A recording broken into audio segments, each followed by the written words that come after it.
Bueno, vamos a hacer un recorrido por el aula virtual. Esto es en función de lo que nos espera. Tiene que ver con este parcial, para que hagamos un repaso de manera general sobre los temas que creo que hay que tener, digamos, presente. En un momento habíamos tratado de establecer la relación entre epistemología, ¿sí? Y cómo esa relación se da con el saber científico, y a la vez cómo a partir del conocimiento, el saber filosófico, va cobrando sentido. Entonces, habíamos publicado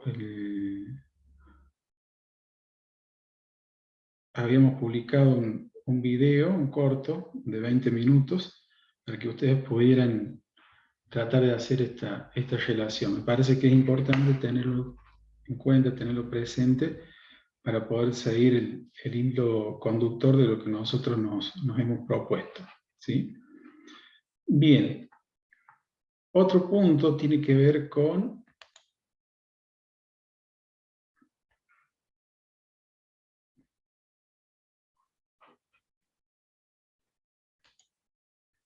si yo les voy mostrando, ¿no?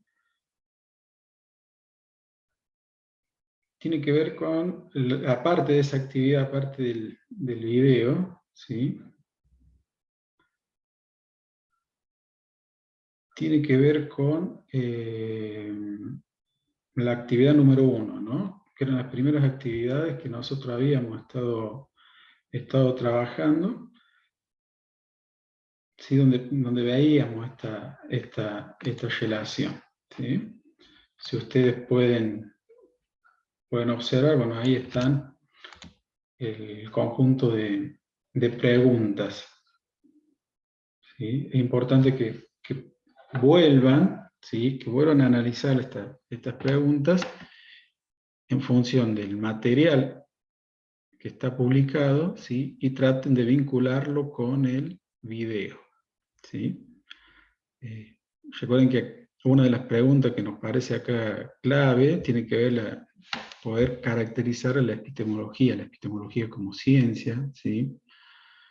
La relación entre la epistemología antigua y la moderna, ¿sí?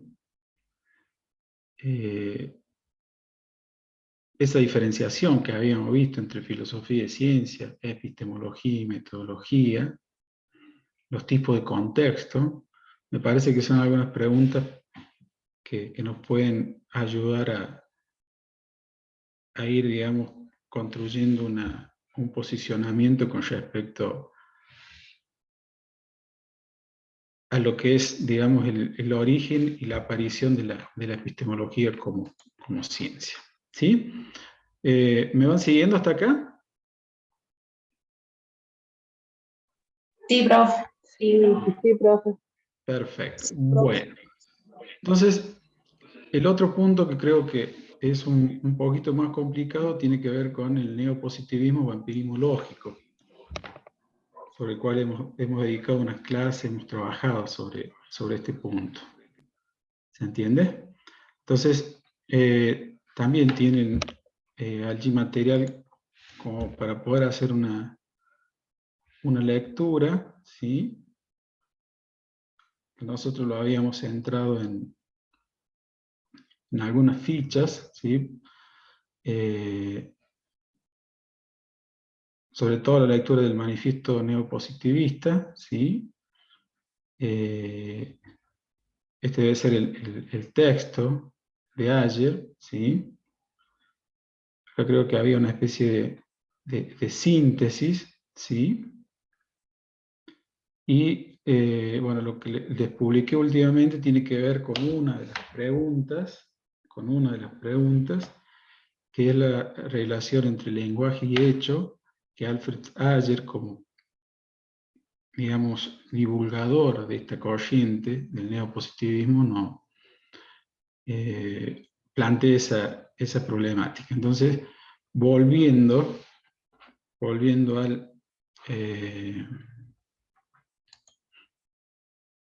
al cuestionario, digamos, esta parte propedéutica es como para situarlos e ir ayudándolos para que busquen, tengan ahí, digamos, coordenadas generales y no tengan problema en la búsqueda del material, ¿sí?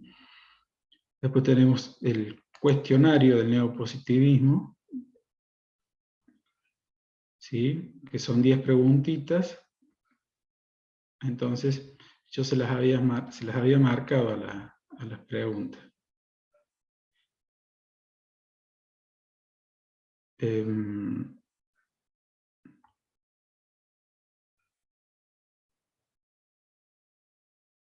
Profe, Sí, perdón que lo moleste. ¿Sabe que en ese cuestionario, sí. bueno, la duda que yo tenía era acerca de la pregunta 9, que no la pude responder porque, no sé, está como muy general. ¿Me podría explicar si no es mucha molestia? Perfecto, perfecto. Vamos a ver ese posicionamiento, ¿no? Entonces, la 10 tiene que ver con la página 23, ¿sí? La página 23. Y página 15, con respecto a la metafísica del texto, el neopositivismo de Alfred Adler, ¿sí? Entonces, vamos a ver qué es lo que entiende el neopositivismo como experiencia, ¿sí? Bien, pero previo a eso, os lo vamos a tratar de explicar, a partir de la relación esta entre lenguaje y hecho, que es una de las preguntas que me interesa que ustedes la puedan interpretar, sobre todo tratar de desmenuzar la trama argumental que tiene, porque es interesante ver, digamos, cómo el lenguaje, ese lenguaje único, universal, que establecían los neopositivistas, la búsqueda de ese lenguaje, un lenguaje formal, a veces entraba en contradicción con algunas cuestiones que tenían que ver con el orden de lo subjetivo, el orden de lo privado. ¿Se acuerdan ese punto que habíamos visto? ¿Sí? Entonces, bueno, vamos a trabajar sobre ese eje, ¿sí? Sobre esa relación entre lenguaje y hecho, y vamos a ir haciendo referencia a lo que entienden, o sea, cómo entienden a la experiencia, ¿no? Entonces, ¿se ve? Esto es del texto de Alfred Adler, Lenguaje y Hecho. Simplemente en ese cuestionario les pido que concentren, digamos, se focalicen en dos apartados del texto, que tiene que ver con la metafísica y lenguaje y hecho, ¿sí? Pero me parece que el lenguaje y hecho tiene algunas complicaciones que está bueno poder tratar de leerlo, vislumbrarlo y demás, ¿sí? Entonces, vamos a comenzar con la presentación. ¿Sí? Cualquier cosa me van parando, ¿no? Entonces, y me van preguntando. Bueno, ¿cuál era uno de los problemas que va a enfrentar esta corriente? ¿Sí? Tiene que ver con esto, ¿no? Es decir, cómo una proposición científica logra superar las ambigüedades del sentido común. ¿Sí? Del sentido común. Esto hay que analizarlo, hay que verlo a la luz del propósito, ¿sí? O de los objetivos que perseguían los neopositivistas, ¿no? Recuerden que ellos buscaban como una especie de algoritmo, un algoritmo que permitiera digamos, la concreción de un solo lenguaje, o que todos los lenguajes pudieran ser reductibles a ese punto, ¿sí? Pero bueno, es decir, a ver, entonces cuando hablamos de proposiciones científicas, ¿sí? Si se quiere, como considerar hipótesis, leyes, que ya han pasado, digamos, este ámbito de lo meramente privado, y han cobrado fuerza a partir de un análisis, una validación intersubjetiva, ¿sí? Entonces, esa sería, digamos, una de las problemáticas, ¿sí? Entonces, yo en reiteradas oportunidades durante las clases he hecho alusión a la influencia de Wittgenstein, ¿sí? También les había comentado que Wittgenstein, entre sus obras, digamos, más reconocidas, podemos encontrar el Tratado Lógico Filosófico y Investigaciones Filosóficas, ¿sí? Entonces, estas obras corresponden a dos periodos bien diferenciados, que se lo suele denominar como el primero y el segundo Wittgenstein. O sea, el primer Wittgenstein corresponde, o lo podemos situar bajo la denominación de esta obra, del Tractatus Lógico Filosófico, y el segundo Wittgenstein tiene que ver con el de investigaciones filosóficas. Entonces, el primer Wittgenstein, habíamos visto que él se pregunta cuáles son las proposiciones, digamos, que tienen sentido. Entonces, les había comentado también que son todas aquellas proposiciones, concluye, que pertenecen a las ciencias naturales. Es decir, son aquellas proposiciones que se puede decir algo con sentido, ¿sí?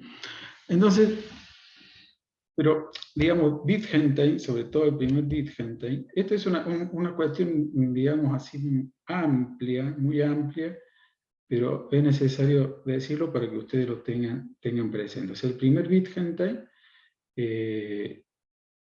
estaría dentro de lo que es las corrientes deterministas, ¿sí? Entonces, es decir, sería como una relación directa entre lenguaje y objeto, ¿sí? Entre palabra y un objeto, entre un significado y un significante, ¿sí? Entonces, acá hace una aproximación Wittgenstein que tiene que ver con el lenguaje, ¿no? Para Wittgenstein, el lenguaje va a contar de proposiciones, ¿sí? Nosotros habíamos estado analizando, habíamos visto qué tipos de proposiciones existen, ¿sí? Y, digamos, sintéticamente, una proposición es un juicio que afirma o niega algo sobre un determinado fenómeno. Entonces, Wittgenstein dice que a esas proposiciones o a esos juicios, por ejemplo, podríamos decir, el agua hierve a 100 grados centígrados, ¿sí? Puede reducirse a proposiciones elementales mediante análisis lógico, ¿sí? Es decir, se la puede descomponer a esa proposición y llevarla, digamos, a un estado casi mínimo. ¿Entiendes? Entonces, eso sería, digamos, lo que tenemos que tener así, grandes rasgos, ¿sí? La relación entre el lenguaje, proposición, y cómo esas proposiciones pueden decantar en enunciados elementales, ¿sí? Entonces, también va a ensayar una suerte de definición de proposición elemental, ¿sí? Y él va a decir que son combinaciones de naturaleza inmediata, de nombres, ¿sí? Los cuales se refieren directamente a objetos. Entonces, acá ya hay una relación entre proposiciones elementales y objetos, ¿sí? Recuerden que, sobre todo en esta primera parte, por así decirlo, estamos dentro de lo que es una concepción fisicalista. ¿Sí? Estamos dentro de lo que es el fisicalismo. Entonces, esto es como para tenerlo presente.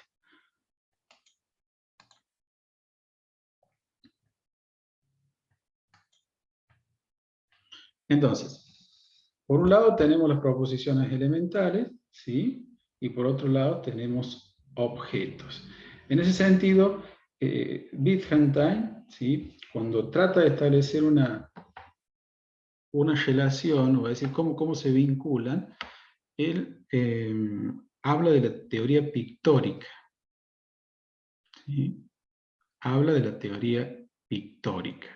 Entonces, serían algo así como una representación o una pintura del mundo. ¿Sí? Del mundo, o más concretamente, más técnicamente, de lo que Wittgenstein habla de hechos atómicos. ¿Sí? Hechos atómicos que representan, obviamente, objetos. ¿Sí? Entonces, en este punto me gustaría aclararle que cuando Wittgenstein habla de hechos atómicos no se explaya, no da mayores definiciones. ¿Sí? Entonces, pero ¿qué características o qué fuerza, digamos, contienen estos hechos? ¿Sí? Estos hechos tienen la posibilidad que a través de ciertas combinaciones, ¿sí? Pueden formar hechos de mayor complejidad. ¿Sí? Entonces, serían como hechos simples, ¿sí? Como átomos, que esos átomos al combinarse con otros van constituyendo hechos, fenómenos que tienen mayor complejidad. Y esos fenómenos, digamos, son los que van dando forma, van constituyendo el mundo. ¿Sí? Entonces, habíamos visto el lenguaje, ¿no? Cómo el lenguaje está, digamos, estructurado a través de proposiciones. Y las proposiciones, ¿sí? En sí mismo, denotan valores de verdad. ¿Sí? Valores de verdad. Entonces, a través de las proposiciones, nosotros podemos descodificar, ¿sí? Ese sentido veritativo del mundo. ¿Sí? Entonces, es como que el mundo nos dice algo. ¿Sí? Podemos descubrir, digamos, una verdad que reflejan estos hechos. Entonces, el lenguaje, a partir de Wittgenstein, la función esencial que tiene es describir los fenómenos, es describir los hechos. ¿Sí? Esto es a grandes rasgos de la concepción así de Wittgenstein entre la relación entre proposición, ¿sí? Enunciados elementales y hechos atómicos. ¿Sí? Es una relación compleja, pero la idea es como para que ustedes puedan visualizar, puedan comprender cómo se va produciendo, digamos, el conocimiento. Que en un primer momento, el conocimiento, y eso lo dice cuando Ayer aborda el problema del lenguaje y de los hechos, ¿sí? Él encuentra o él ve una parte privada, ¿sí? Ve una parte privada en este sentido. Ya lo vamos a ver cómo sigue. ¿Sí? Me van diciendo si hay alguna cuestión ahí para analizar, para ver. Entonces, recuerden que hablábamos de enunciados elementales, o mejor dicho, Alfred Ayer habla de enunciados elementales, ¿sí? Y que esos enunciados elementales en el texto aparecen como incorregibles, ¿sí? Y eso se da porque pertenecen a un ámbito privado, a un ámbito subjetivo, a una experiencia que es propia. de cada sujeto. ¿Sí? Entonces, la pregunta que nos hacemos al respecto sería, ¿es posible la construcción de un lenguaje universal, único, a partir de sensaciones, percepciones que son propias de cada sujeto que las experimenta? Esa sería una pregunta, digamos, que puede representar esta dificultad que se les presenta a los neopositivistas. Recuerden que ellos buscaban la concreción, la posibilidad de un lenguaje único. Ya habíamos visto que está inmunizado de cuestiones metafísicas, ¿sí? Y que los otros lenguajes, en la medida, puedan ser, digamos, reductibles a este lenguaje. Entonces, el problema está, creo, en la esfera privada. Porque cada uno percibe, cada uno aprende el mundo de una manera muy, muy particular.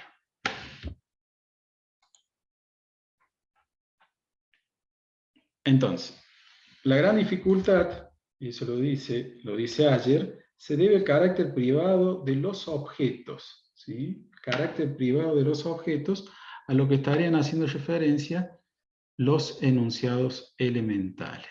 ¿Sí? Los enunciados elementales más los caracteres privados de los objetos, digamos, sería como un primer peldaño de la escalera, ¿sí? En el proceso, digamos, del conocimiento. Entonces, ahí calca, ahí señala el autor que se encontraría esta dificultad en el carácter privado. Porque, bueno, uno siente, uno percibe, y eso es un acto muy, muy de cada uno, un acto muy, muy particular.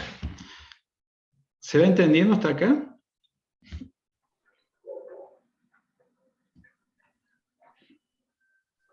Sí, profe. ¿Sí? Bueno. Entonces, de esta cuestión, de este axioma, ¿sí? De la relación entre el carácter privado de los objetos y de los enunciados elementales, ¿sí? Se desprende. ¿Cómo podemos comunicarnos en base de enunciados que son fruto de experiencias privadas? ¿Sí? Porque, bueno, yo les puedo explicar a ustedes que estoy frente a una computadora, que tengo tal sensación, tal percepción. Pero ustedes la van a descodificar como yo la siento.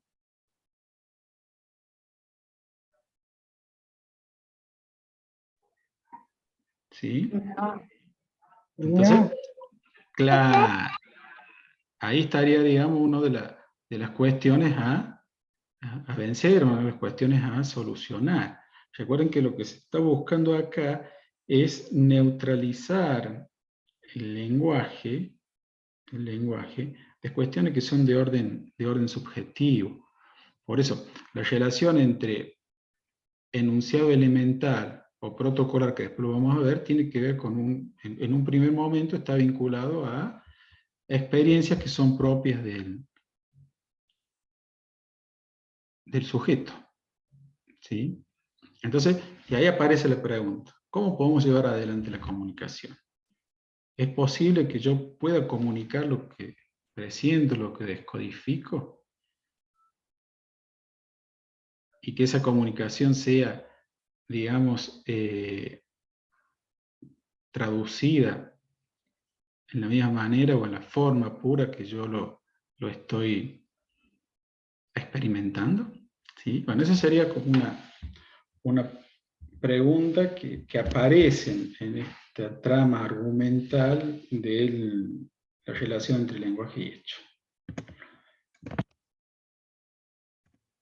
Entonces, ¿cuál es la alternativa a esta dificultad? Bueno, entonces, Ayer nos va a decir que lo que hacen los autores que se enfrentan a esta situación van a tratar de diferenciar entre el contenido de las experiencias y su estructura, ¿sí? Contenido de las experiencias y sus estructuras. Bueno, experiencia que la colega preguntó, tiene que ver con aquello que yo puedo experimentar, ¿sí?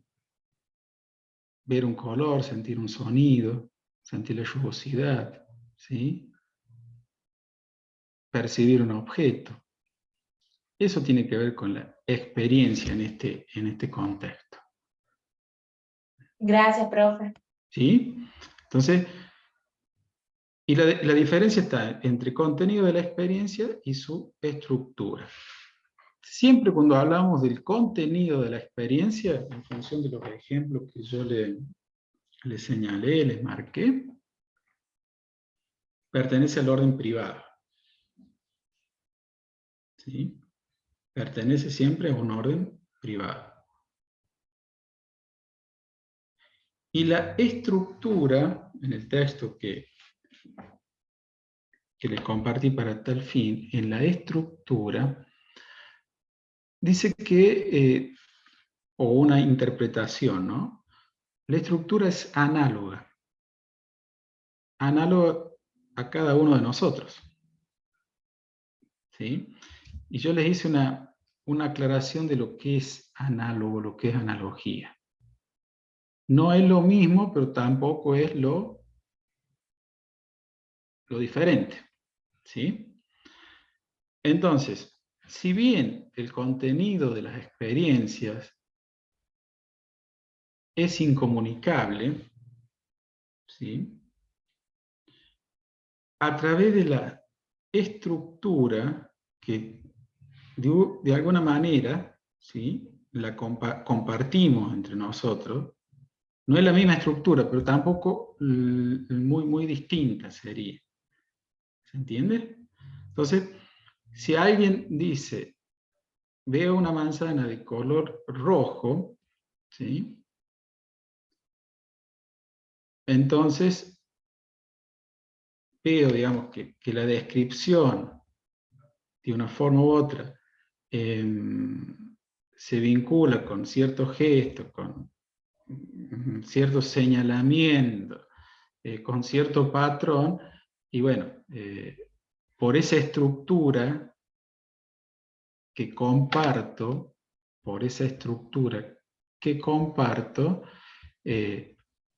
puedo inferir y puedo descodificar el mensaje del otro.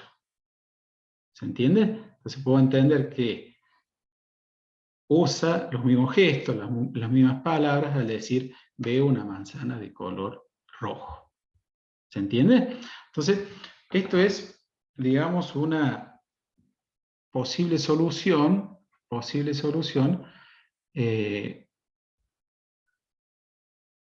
al problema de la comunicación, ¿no?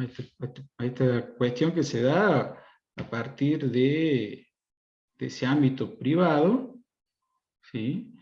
Y que, bueno, que son contenidos que quedan en esa esfera, que quedan en ese nivel, y que tienen la característica de ser incomunicables. Por eso, diferencia. Nosotros tenemos una estructura que, gracias a esa estructura, en función, si se quiere, de una praxis, una práctica, podemos inferir que podemos llegar a tener un lenguaje en común. Y de esa manera, que exista comunicación. ¿Sí? Eso lo vuelven a ver, lo vuelven a refrescar, a retomar del texto. Pero recuerden esto, ¿no? La diferencia entre contenido de las experiencias y su estructura. ¿Sí? Bien. Entonces, a medida que digamos, Ayer va desarrollando sus argumentos, encontramos dos posturas que son importantes, ¿no? Recuerden que Carnap, Noira y Schilling son figuras de gran importancia para el Círculo de Viena. Entonces, ¿cuál es el posicionamiento que ellos van a tener con respecto a enunciados elementales protocolares? Ellos hablan de enunciados protocolares. Después vean en ese texto que yo les he publicado, la cuestión esta de enunciados protocolares, ¿sí? Veamos. Entonces, lo que van a hacer, tanto Carnap como Noiguera coinciden en ese punto, lo van a extraer del ámbito privado, ¿sí? Esta cuestión, estos contenidos de la experiencia, que son contenidos de un nivel muy, muy subjetivo, los extraen de ese nivel, ¿sí? Y los van a considerar como fundamento para enunciados, digamos, intersubjetivos, de orden superior, como son las hipótesis y las leyes científicas, ¿sí? Recuerden que para el neopositivismo, tanto las hipótesis como las leyes científicas siempre tienen que, las proposiciones que las componen, referir a un dato sensible de la realidad. Eso como para que lo tengan presente, ¿sí? Cualquier cosa me van preguntando.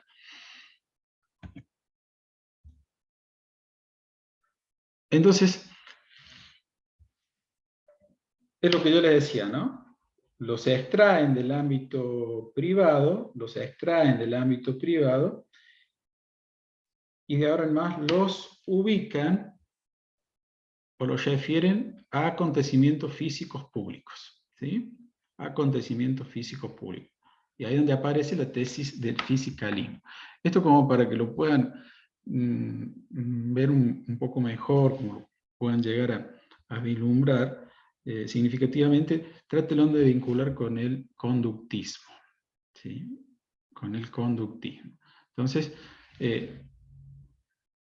estos enunciados, ¿sí?, en un primer momento pertenecían a este ámbito, que a su vez constituían, digamos, estos contenidos incomunicables, ellos los rescatan de esa dimensión y los ponen, digamos, le dan una función más que relevante, ¿no?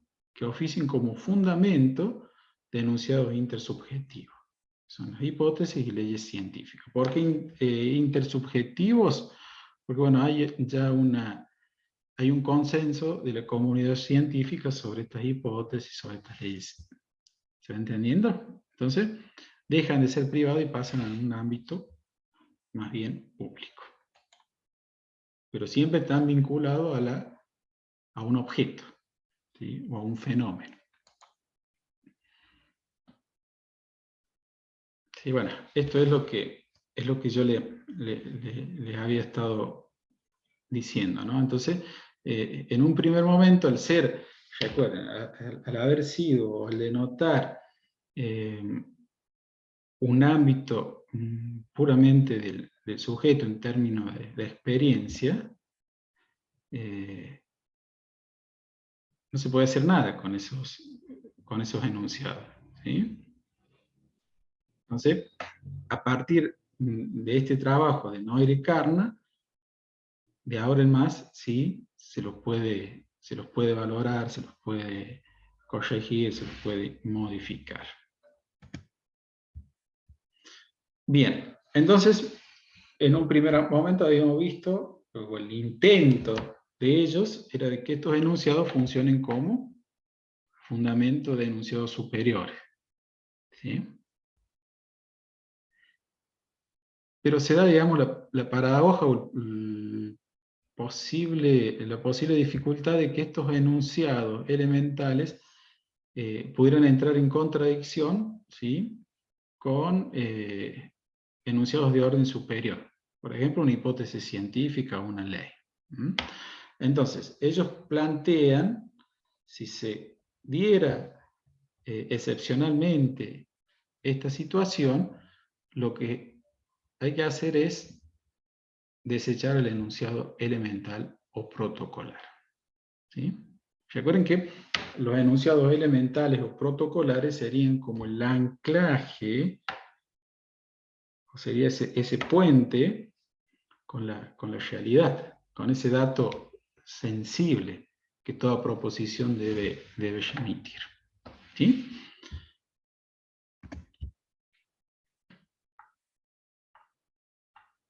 Entonces, bueno, esperen un momentito. En ese aspecto, bueno, Modi Schillig no va a estar de acuerdo de que se los trate así de manera tan liviana a los enunciados protocolares, ¿sí? Porque, bueno, su eliminación sería, digamos, dejar a las hipótesis sin un anclaje, digamos, sin una estructuración, sin un respaldo de los hechos. ¿Sí?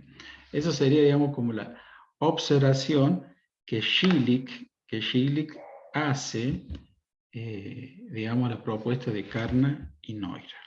Entonces, está muy bien lo que plantean con respecto a los enunciados elementales, ¿sí? O protocolares, tratar de extraerlo, sacarlo de ese ámbito privado, digamos, cobren fuerza en un ámbito intersubjetivo y de esa manera puedan oficiar de fundamentos de enunciados superiores.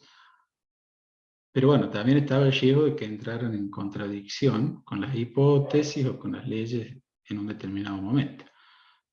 Entonces, bueno, si esto se diera de esa manera, lo que hay que hacer es eliminar el enunciado elemental, cosa que Moritz Schillig no está de acuerdo, ¿sí? Porque sería dejar como muy endeble la hipótesis o la ley, ¿sí?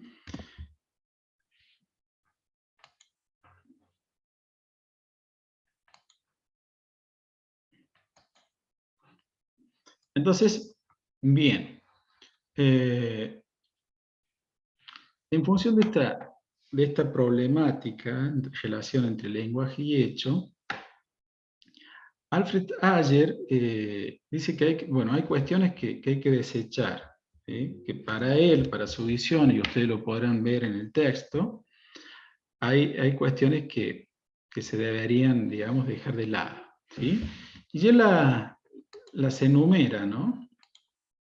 Las enumera. Primero, para que un lenguaje sea público, tiene que referirse a objetos públicos. Dice que eso no es tan así, ¿sí? Y segundo, para que un enunciado empírico sea empírico, siempre debe referirse a experiencias propias. Tampoco, digamos, como que no está de acuerdo con estas dos definiciones. Es lo que se puede destacar en función de la lectura de Ayer a partir de esta situación, digamos, problemática. ¿Sí? O sea, un lenguaje para que sea público, bueno, dice Ayer, no lo tenemos que circunscribir a objetos públicos. ¿Sí?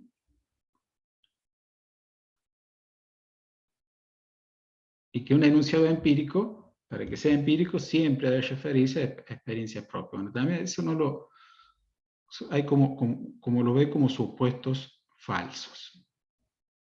¿Sí? Entonces, Ayer creo que es más sintético en ese sentido, ¿no? Entonces, siempre dice que los enunciados empíricos tienen que referir a experiencias en el sentido de que deben ser verificables, ¿sí? Creo que acá está, digamos, un poco de luz en torno a esta dificultad, en torno a esta problemática, ¿sí?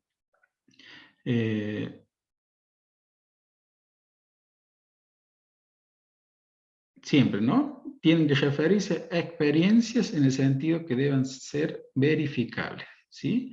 Sin que la referencia pueda circunscribirse, a la experiencia de una persona cualquiera. ¿Sí?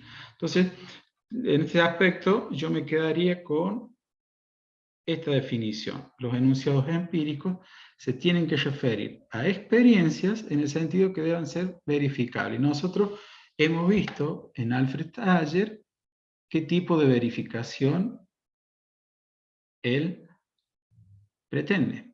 ¿Sí? Recuerden ustedes que habíamos visto una verificación en sentido fuerte, una verificación en sentido débil y una verificación en principio. ¿Se acuerdan la diferencia entre verificación en sentido fuerte y verificación en sentido débil?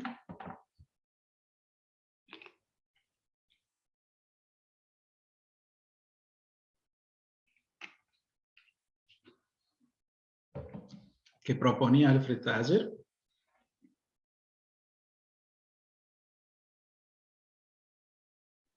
Lo de la verificación fuerte era cuando las proposiciones verificables eran verificables en el sentido fuerte del término, cuando la verdad podía ser concluyente o establecida por la experiencia, ¿no era algo así? ¡Qué definición! Perfecto. ¿Su nombre? Fiorella. Janelle. Bien, bien. ¿Y la verificación? Fiorella, pero con F. ¿Cómo? Fiorella. Perdón. No escucho bien, no estoy escuchando. Fiorella. Ah, Fiorella. Perfecto, perfecto. No, muy bien, muy bien, muy bien el aporte. ¿Y la verificación en sentido débil?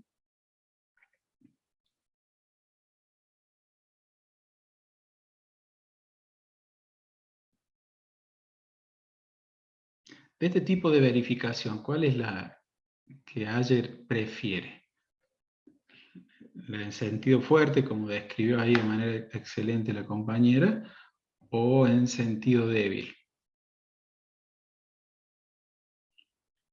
En sentido débil. Bien, bien. ¿Se acuerdan ahí las notas que caracterizaban, digamos, la verificación en sentido débil? Era para hacer, o sea, que sea posible para la experiencia, hacerla probable. Sí, dependía de la Probable. experiencia de ese momento, que la experiencia Bien, se refería a que no tomaban las leyes generales como una conclusión definitiva, sino que dependían de ese momento. Esa experiencia la perfecto. hacía probable y la hacía cierta a la conclusión no verdadera. Perfecto, buenísimo. Bueno, a ese punto quería llegar. Básicamente esto es, digamos, lo que está en juego en esta relación, ¿sí? O sea que, digamos, si ustedes vuelven a profundizar en esta problemática entre lenguaje y hecho, el tema está ahí, digamos, en el punto de partida entre la relación entre enunciados elementales y ese objeto, o esos hechos atómicos, ¿sí? Que en un primer momento pertenecen, digamos, a un ámbito privado, ¿sí? Es decir, cómo poder comunicar algo, si es de naturaleza, digamos, absolutamente privada. Entonces, bueno, esto en filosofía se conoce con el nombre de solipsismo, ¿sí? Que en términos así muy, muy general significa consigo mismo. ¿Mm? Es decir, estar ensayado en mi propio yo. ¿Se entiende? Entonces, bueno, ¿cómo romper, digamos, esa estructura? Por eso, lo que desvelaba, lo que preocupaba a los neopositivistas era esta cuestión, es decir, cómo neutralizar este lenguaje, ¿sí? Este lenguaje único, este lenguaje formal, de cuestiones que tenían que ver con el sentido común, cuestiones más de orden subjetivo. Por eso se hace todo este análisis. Y en un momento habíamos conversado, habíamos dialogado de la pretensión del positivismo y el neopositivismo, esta concreción de esta suerte de idealismo, de este algoritmo, un algoritmo, pero que, digamos, que represente o sea el único lenguaje. lenguaje de la ciencia. ¿Se entiende? Entonces, la problemática está. Y el mismo Ayer concluye este apartado diciendo que, bueno, no es algo tan simple poder llegar a una solución, poder neutralizar al lenguaje de la ciencia, el lenguaje formal, de aquellas cuestiones que tienen que ver con sentido común. ¿Sí? Profe, Sí. una consulta. Entonces, sería como que Alfred Ayer estaría como en acuerdo a lo que opinaba Popper en base a eso, ¿no? Porque Popper A ver. habla de esto de no basarse solamente en la lógica, sino, por ejemplo, en las hipótesis científicas, se basaba más en el método, en cómo ir por las hipótesis. No se cerraba solamente en la lógica, que sería tautología o contradicción, que es lo que se basaba más en el neopositivismo, ¿puede ser? Sí, Y es como que opinaba más eso, ¿no? sí, me parece que hay algunos puntos. Por eso habíamos visto que, y Shorty lo dice, ¿no? Que hay como un intento de Ayer de imponer o proponer otras cuestiones, otros elementos, ¿no? En función de lo que había hecho la concepción heredada.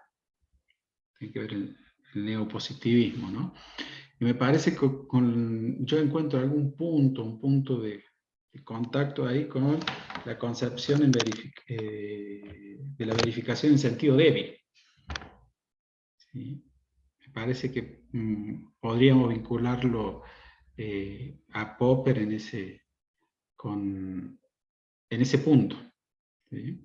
Porque bueno, él plantea, Alfred Ayer adhiere a esa visión, adhiere a esa concepción. Es decir, en sentido débil, que las hipótesis, que las proposiciones sean probables, en medida que la experiencia lo haga posible, y no definitiva, como dijo nuestra compañera. Claro, y ahí es donde en la parte del texto aclara como que el círculo directamente como que se niega lo que proponía Popper y bueno, y se cierran como que es la lógica, como lo que es lo más certero. Perfecto, perfecto. Ese algoritmo, ¿sí? ese lenguaje, suerte de idealismo, donde el sujeto, la subjetividad queda exenta, queda de lado. ¿Estamos?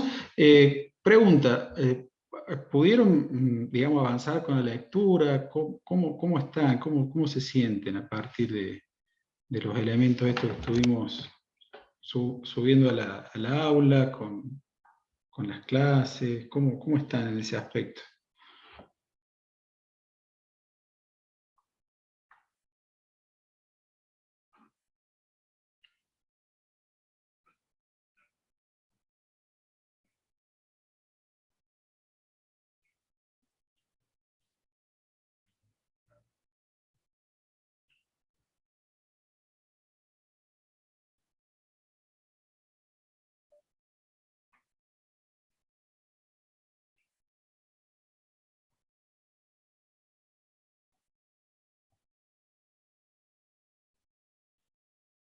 ¿Están? Estamos, profe.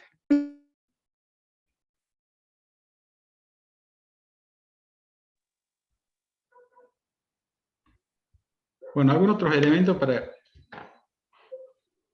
Bien. Bueno, Celeste. Está bien. Siempre traten de vincular, ¿sí? Vinculen epistemología, filosofía de la ciencia, método. Epistemología con filosofía. Vean ahí el lugar de la metafísica, ¿sí? Vean, mediten, profundicen sobre la relación o qué es lo que propone el neopositivismo. ¿Y por qué? Porque piensen esta epistemología contemporánea es una epistemología científica, porque nace en el contexto neopositivista. ¿Sí? No se olviden que hay una diferencia, por eso hablamos de neopositivismo o empirismo lógico, con respecto al positivismo. ¿Sí? Y la diferencia básicamente está en la incorporación de la lógica matemática, ¿sí? Que les va a permitir llevar adelante, bueno, análisis de las proposiciones, análisis del lenguaje. Esto que decía Wittgenstein, ¿no? Cómo poder reducir una proposición a enunciados elementales. ¿Sí? Entonces, por ahí va la cuestión. Entonces yo creo que los cuestionarios son fundantes en este proceso. Porque las definiciones que estuve escuchando, estuvimos viendo, estuvimos analizando, estuvieron haciendo los aportes, me parece excelente. ¿Sí? Entonces, lo dijeron, lo pudieron esquematizar muy bien. Recuerden que otro apartado, otro punto de Alfred Adler es los tipos de significado. ¿Sí? Entonces, habíamos visto que el principio de verificabilidad o de verificación para el neopositivismo apunta a determinar qué proposiciones tienen sentido para demarcar, delimitar de aquellas que no lo poseen. ¿Sí? Entonces, a partir de esta definición, Adler habla de dos tipos de significado. Un significado literal y otro significado gramatical. ¿Sí? El significado literal serían aquellas proposiciones que tienen sentido en este contexto. Por ejemplo, las proposiciones de las ciencias naturales. Pero también incluye otra dimensión que tiene que ver con el significado de orden gramatical. Que ahí estarían, digamos, algunas proposiciones que están vinculadas a la ética, a la parte estética, al arte, quizás a la religión. ¿Se entienden? Bueno, esos son esos puntos que ustedes tienen que tratar de ir leyendo y tratar de compararlo, ¿sí? O hacer el cruzamiento con la Lo del definición. significado, profe, emotivo era también que sirven para expresar y provocar sentimientos, como había dicho en clase, ¿no? Claro, eso es. Entonces, pero, digamos, desde la óptica, desde la lente de los neopositivistas, son proposiciones sin sentido. ¿Se entiende? Entonces, pero Adler, digamos, en su texto, Lenguaje, Verdad y Lógica, le va dando como un lugar, le va dando cierta entidad a este tipo de proposiciones, ¿no? Tienen un significado. No es literal, pero tienen un significado gramatical, ¿sí? A ver, veamos en el chat. A mí me está costando un poco, pero vamos avanzando. Sí, a mí me está costando. Sí, está bueno esto de poder conversarlo. Tenemos el foro, bueno, cualquier cosa a medida que vayan avanzando en la lectura, construyan los cuestionarios, bueno, podemos tener algún intercambio a través del aula virtual, no tengo problema. Incluso podemos tener otro Zoom, previo al parcial. Eso no habría ningún tipo de inconveniente. ¿Les parece? Sí, profe. Sí, profe, mejor. Bueno, entonces sigan avanzando, sigamos avanzando, sigan leyendo, ¿sí?